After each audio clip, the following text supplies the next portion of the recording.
ви успокоя. Задачи са такива, че вие ще се справите блестящо.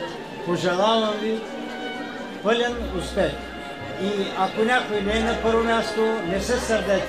Следващия път той ще бъде на първо място. Пожелавам ви успех!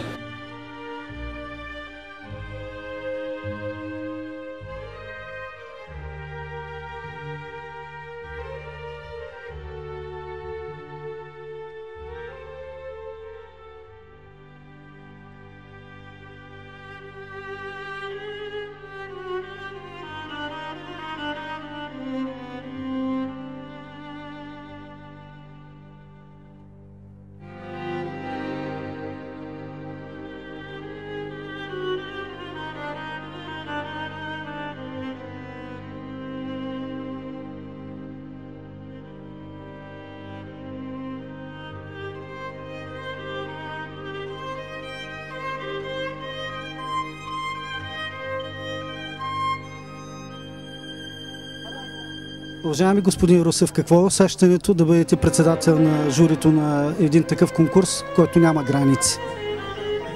Усещането е малко трудно може да се опише с думи, но то е такова, че човек се чувства възбуден, притеснен, от друга страна доволен от цялата тази ситуация, но общо взето чувството е неповторимо. Вие сте главен редактор на списание Математика от 1962 година. Вероятно, вашата преценка е продукт на дългогодишния ви опит като главен редактор на списанието.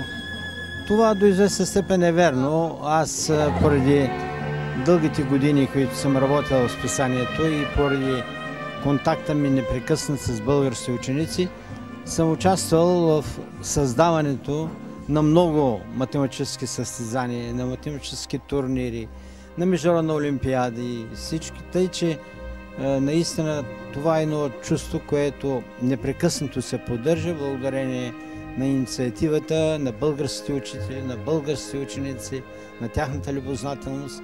Така че наистина това е много прекрасно. Благодаря за вашето участие и до година ви каня отново да бъдете председател на международното жури. Благодаря. Да има живот и здраве, нямам нищо против.